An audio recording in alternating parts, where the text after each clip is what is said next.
Assalamualaikum warahmatullahi wabarakatuh. Perkenalkan, nama saya Syofunada.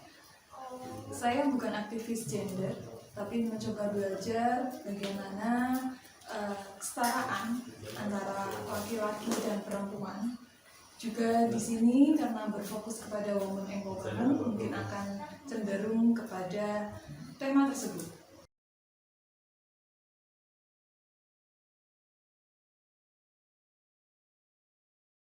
Women empowerment, menurut saya women empowerment.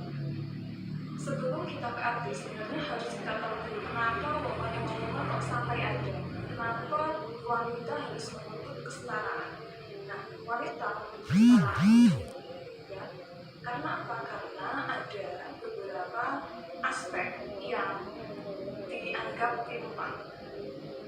Timpang di sini sebenarnya tidak hanya kepada perempuan saja, ya. Timpang itu berarti ada yang laki-laki lebih tinggi daripada perempuan, ataupun perempuan akhirnya di beberapa aspek lebih tinggi daripada laki-laki, ya.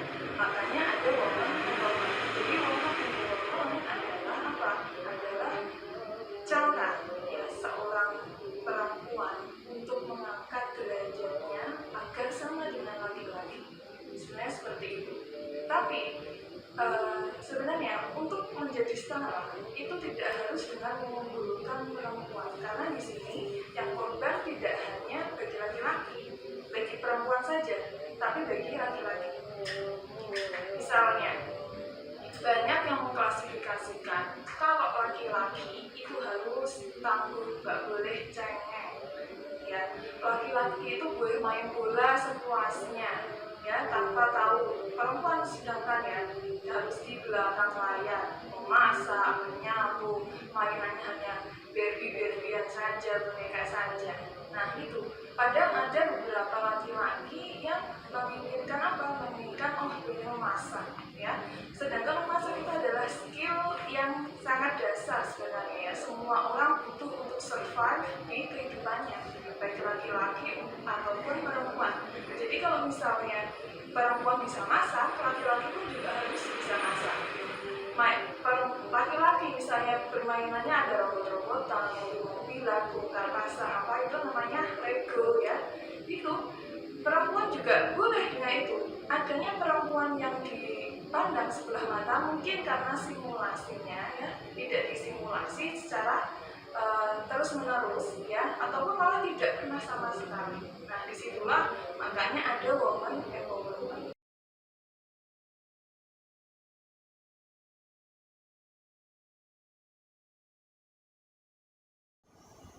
Ya, kalau ditanya seberapa penting, jawabannya sangat penting, ya, sangat penting. Mungkin kalau masih bisa pakai hyper gitu, ya, sangat penting sekali. Kenapa seperti itu? Karena dari perempuannya sendiri itu kadang tidak mengetahui kalau sebenarnya kita itu setara gitu, ya. Adanya kesadaran bagi perempuan sendiri pun itu masih belum terbuka. Makanya itu ada gerakan, ya, gerakan woman empowerment itu agar apa? Agar wanita itu paling enggak sadar sehingga bisa untuk mengajukan ini loh, diriku juga sama dengan laki-laki gitu.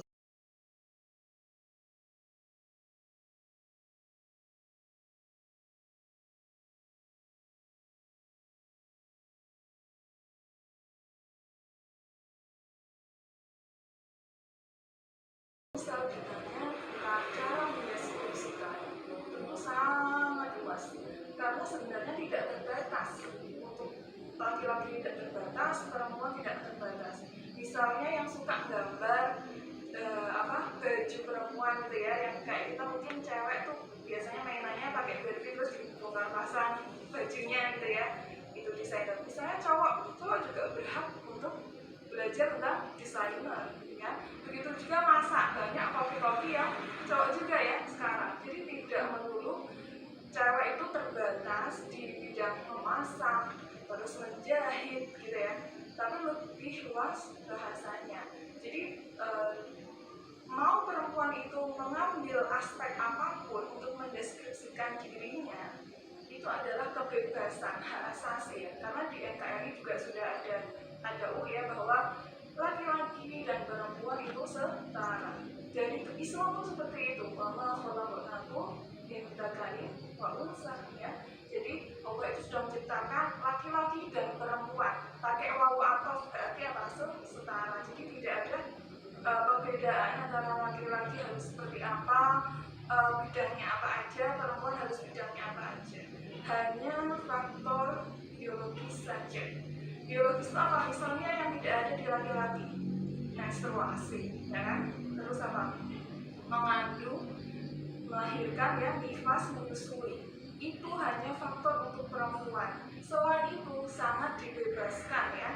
Hak asasi manusia di sini dijelaskan, dan Allah pun juga tidak membatasi kalau misalnya perempuan ya harus di bidang apa aja, di rumah aja nggak boleh keluar rumah, itu juga salah ya. Adanya amanah untuk menjadi khalifah di bumi itu adalah untuk laki-laki dan perempuan. Perempuan mau keluar rumah harus izin laki-laki, kalau laki-laki nggak boleh berarti haram hukumnya.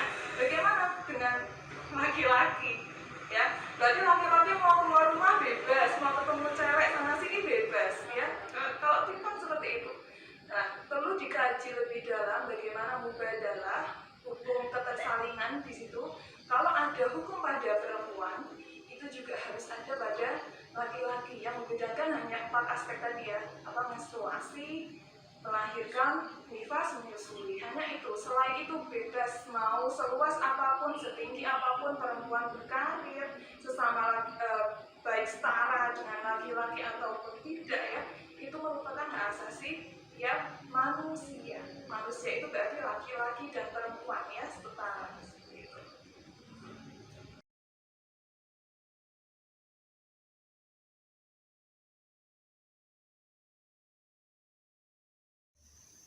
Oke, mulai dari hal-hal yang sederhana yang mungkin kita bisa lakukan. Misalnya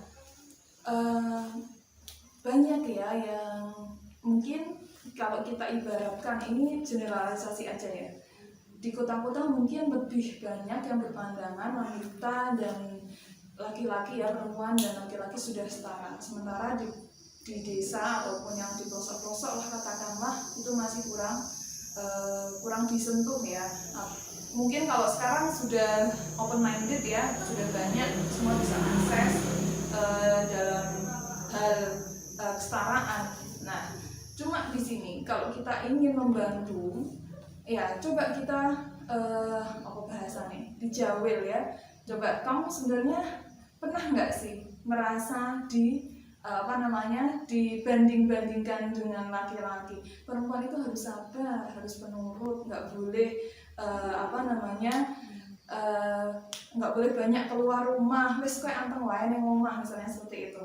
Nah, budaya patriarki seperti itu yang seharusnya kita sadarkan ya, bahwa sekarang itu bukannya sekarang aja ya, dari dulu itu di Islam pun ya, itu tidak ada klasifikasi perempuan ya, misalnya itu nggak boleh keluar rumah dan yang lain-lain ya, cuma hanya boleh ngurus anak dan mau misalnya ada perempuan pintar public speaking kok akhirnya menutup diri karena suaminya nggak boleh. Nah, itu kan eman-eman kalau saya bilang ya, eman-eman.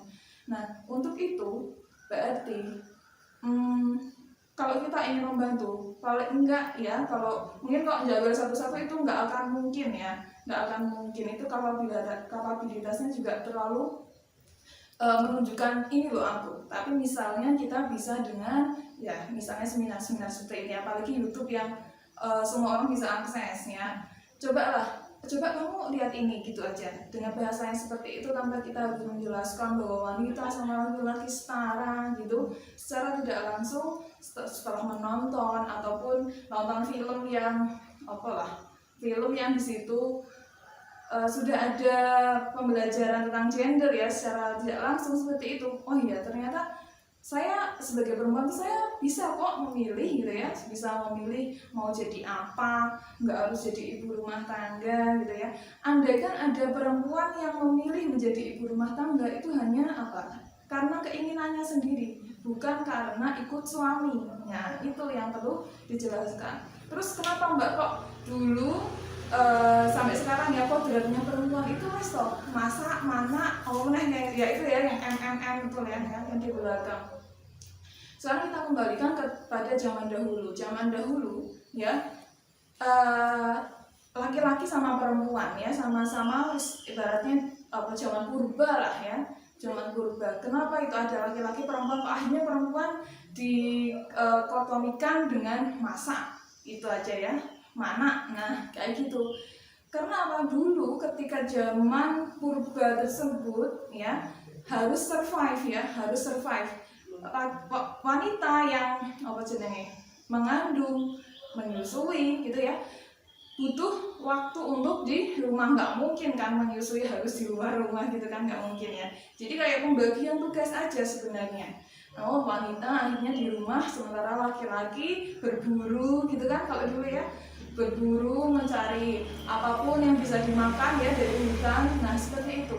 Tapi harus ya seiring berjalannya waktu harus kita kembalikan lagi ke hukum ya, bahwa laki-laki dan perempuan itu setara, nggak ada tinggi laki-laki ataupun perempuan. Kasihan keduanya, kalau saya bilang kasihan keduanya. Karena apa? Laki-laki seharusnya bisa beberapa aspek yang dia bisa semua ya, kayak masak, kayak tadi saya bilang desainer ataupun yang lain, kayak tutup pintunya untuk menjadi dirinya sendiri. Sementara perempuan lebih kepada kamu nggak usah jauh-jauh dari rumah, sekolahnya ambil pendidikan aja yang ada psikologi pendidikan, biar bisa mendidik anak.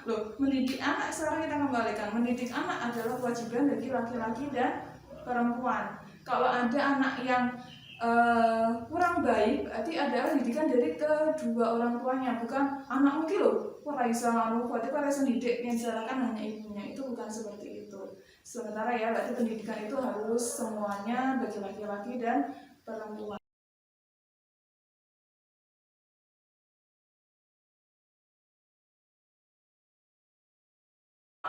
Women empowerment ya. Islam yang sering dipandang lebih mendominankan laki-laki daripada perempuan, sering sekali. Bahkan banyak kajian-kajian ya, saya sebutlah GIG itu ya, banyak yang wanita adalah sumber fitnah ya, ada yang mengatakan seperti itu. Wanita itu tidak pantas kerja di luar rumah ya, banyak yang berpendapat seperti itu. Nah sekarang kita pilih kepada sebenarnya di Islam apakah memang seperti itu? Islamnya agama katanya rahmatan lil alamin, nggak membedakan antara laki-laki dan perempuan, kok bisa dijudge dengan wanita itu sumber fitnah ya, seperti wanita itu serba salah ya. Sebenarnya kalau saya boleh curhat, jadi wanita itu gampang-gampang susah. Kenapa? Susah-susah gampang ya, banyak susahnya. Karena apa? Misalnya banyak sekali tuntutan bagi wanita. Wanita itu harus bisa masak ya, dan nah sementara nggak bisa masak, wah kayak masaknya keterlaluan, gampang bodoh lanang gitu ya. Nah serba salah kan, dong nggak bisa masak disalahke, pas bisa masak disalahke ya. Begitu pula saat wanita itu harus jadi yang penurut, anteng, tawaduk, nggak boleh neko-neko, wes tau nang lain gitu ya, nggak punya pendapat nggak punya pendapat yang kuat gitu ya. Sementara laki-laki dia berpendapat sedikit, tidak dan dia pun sangat dipertimbangkan. Nah di Islam ya, sebenarnya Islam adalah apa? Revolusioner ya, soalnya agama yang sangat mendukung bahwa wanita itu adalah setara dengan laki-laki. Zaman jahiliyah dulu, Nabi Muhammad SAW ya, sebelum ada Islam, coba bayangkan wanita seperti apa ya? Ada anak wanita ya lahir, pas dilihat wanita langsung dibunuh. Itu awal-awal Islam ada. Terus semakin kesini berjalannya waktu, ada Islam datang ya, Islam datang. Nah Islam datang pun tidak serta-merta langsung jeblek kudus tanah gitu ya, pasti ada prosesnya. Kalau kita belajar tentang ilmu Al-Quran ya, ada titik berangkat ya, ada antara sama goalnya ya, atau tujuan akhirnya.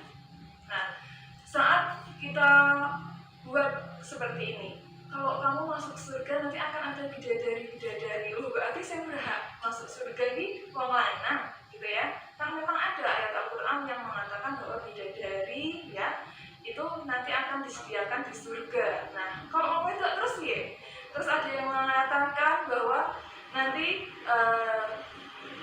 di surga ya akan istrinya akan diganti dengan bidadari. Loh, kok bisa seperti itu gitu ya? Kita tilik, oh ternyata ayat tersebut adalah titik awal.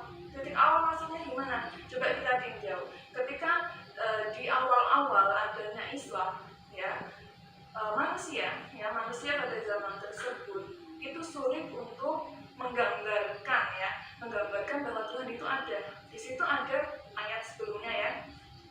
Kalau kamu sudah melihat aku ya, maka kamu akan intinya apa? Kamu akan mendapatkan kebahagiaan yang luar biasa. Kan seperti itu. Nah, ayatnya seperti itu.